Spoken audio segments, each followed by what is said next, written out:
Shalom, Boker Tov, good morning, and welcome again to another episode of the Early Edition brought to you by Endless Living, and I'm your host, Michael Barnett. We're in Israel this week. Last week, we concluded with the false prophet. Who is this guy going to be? How are they going to listen to him? Well, you need to ask yourself, who would you listen to? Who are men that the majority of us would listen to?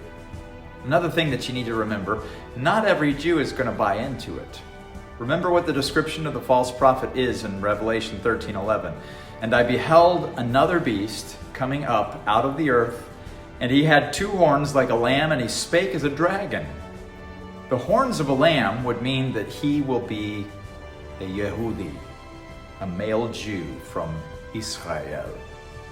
Words are not going to do it all for them. I mean, seriously, imagine a guy showing up and saying, I know who your Messiah is. How many people are going to do that? How many are doing that right now? Thousands. Do you remember my friend Adam Eliyahu Berkowitz? This is a clip from the Tamar Yonah show in Israel where she is interviewing him, and I want you to listen to what they say about all these people saying, I am the Messiah. So I bet you must get a lot of information also, not only legitimate information, but conspiracy theories and some type of, kind of wacko stuff as well, no? Sure. Do you have something you can share with us?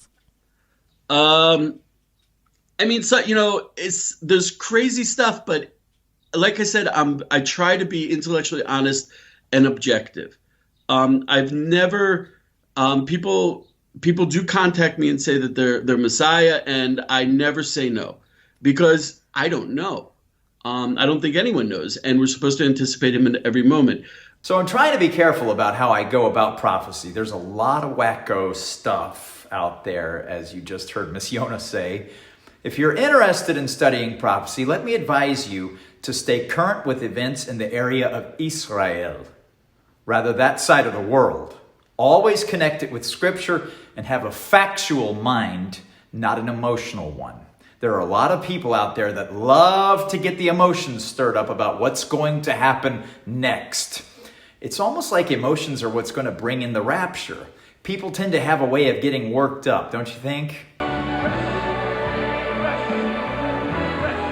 Yeah, anyway, the Jews are going to think that this false prophet is Elias or Elijah. The Jews, I think, are anticipating Elias. They were asking if John the Baptist was Elias, right? Why would they suspect this? Well, Elias was taken to heaven in a chariot of fire. He never died. Not only this, but Malachi 4:5-6 says, Behold, I will send you Elijah the prophet before the coming of the great and dreadful day of the Lord. Not only this, but Elijah also called down fire upon the soldiers twice, consuming them. And listen to how it's said in that passage. And Elijah answered and said to the captain of 50, If I be a man of God, then let fire come down from heaven and consume thee and thy 50. And there came down fire from heaven and consumed him and his 50. Yikes. So if I be a man of God, I sincerely believe that the false prophet is going to use this passage to convince the Jews that he is a true prophet, or hint around it somehow. And the tragedy of this will be they're going to believe it. It's possible that the fire that comes down will consume people. So what's going to happen then? The Jews are going to see it happen. I can just see it now.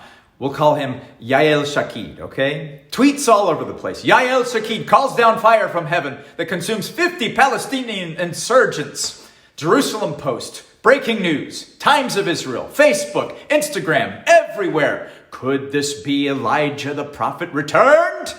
You know it's going to happen. And so the next headline after that's going to be, the Messiah is here. But who is he? He also prayed, and God sent fire down from heaven, which consumed the altar. Revelation, I'm talking about Elijah. Revelation says specifically that this false prophet, so named in several passages in Revelation, 16:13, 19:20, 20 verse 10, would do great wonders. Really? What kind of wonders? Chapter 13 and verse 13 says specifically that he maketh fire come down from heaven on the earth in the sight of men. He will use these miracles to point the Jews to their Messiah, Mashiach. In fact, you have to understand that Rabbinic Judaism is the most practiced form today, and much of their practices are derived from the Talmud. I really had to do some research on this to make sure that I wasn't just saying stuff that wasn't really true. But to keep track with the time, Yoma 9b, which is a portion from the Talmud, says, after the last prophets, Haggai, Zechariah, and Malachi died, the divine spirit of prophetic revelation departed from the Jewish people. This clarifies to them why there have been no prophets for so long. Of course, we know that there was one who was more than a prophet, as Jesus called John the Baptist. And we also know that Jesus himself was a prophet, and many in the church before the Bible was made perfect prophesied. So the Talmud is not something you should trust. Some of it sounds good. There are actually some good explanations of verses from the Torah in it, but it's kind of like finding sections of your favorite pizza while the rest of it is rotten. You just don't want to go there, you know? But the point I'm trying to make here is that this is what the Jews believe. And so they are waiting for that spirit of prophecy to return. The first question that the Pharisees asked John the Baptist was, "Are you Elijah?" No, I'm not. They did, didn't they? And this is what they're going to ask the false prophet. And so after all that you've heard already from our friend Eliyahu and the setup of Israel right now awaiting their Messiah, you know what their next question will be. So if you're the prophet, then where is he? And the false prophet is going to say, I'm glad you asked.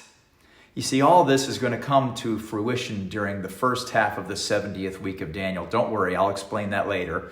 But now, what about this mark of the beast? I'm tying in the mark of the beast with the false prophet because I just don't see the mark being some kind of a worldwide mandate. Really? Yeah. Here's Earth. But nowhere in prophecy do you see the action taking place on this side of the world. But on this side, specifically here. Could the mark end up being worldwide? Well, the idea might be adopted by other governments, but nowhere in the world have you ever seen a serial number placed on a human being as a mandatory process for an enslaved group of people anywhere except with one group, the Jewish people. Historically? Yes. It's not talked about a whole lot, but if you've ever been to the Holocaust Museum, you read about it. There's weird names and connections to the origin of modern tattooing. Have you ever wondered where tattoo art today originated? It originated in a place called Auschwitz. Does that ring a bell? It really should. We should never, ever forget the atrocities that took place behind these fences. But what piqued my interest was their beginning method of tattooing serial numbers on the Jews, especially those who were workers. This is before the perfecting of a solitary needle to inject ink under the skin. They had a stamp with razor-sharp needles, nearly the size of small nails, about a centimeter apart, and they would all take the shape of a number. They would insert the number that they wanted on the Jew and stamp it on their chest if they were victims of the gas chamber, and on their wrist if they were workers. And then they would put ink in those wounds. It was really kind of a gruesome process. This started happening in 1942. This didn't work very well, and so they introduced the single needle to inject ink under the skin.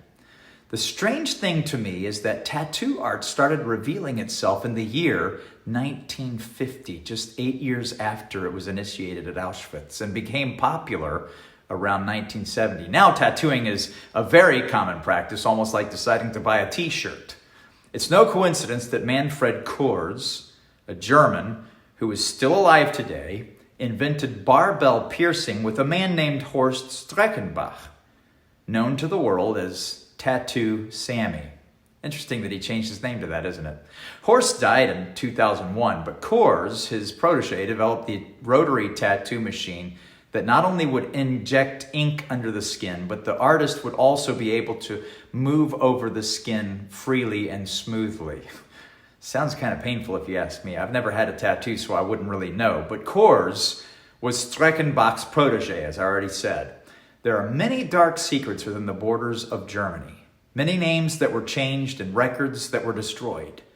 But peculiar to me is that Horst Streckenbach, who was born in 1925 and would be 18 by the time they began tattooing the Jews at Auschwitz, has the same name as Bruno Streckenbach, who was a Nazi war criminal charged with at least 100 million counts of murder against the Jews. Bruno would have been 23 years of age when Horst was born. Was this his dad? I can't find any records of that to prove it, but with the connection of tattooing, the mass execution of Jews, and dark German backgrounds, where else do you think Mr. Horst, Tattoo Sammy, acquired such hemocarnal talents, if I can use that description? Well, I'm out of time, but we'll look at some of the conspiracy theories about the mark and debunk them, and actually look at the logic behind the mark of the beast next week. Thanks for joining us. See you then.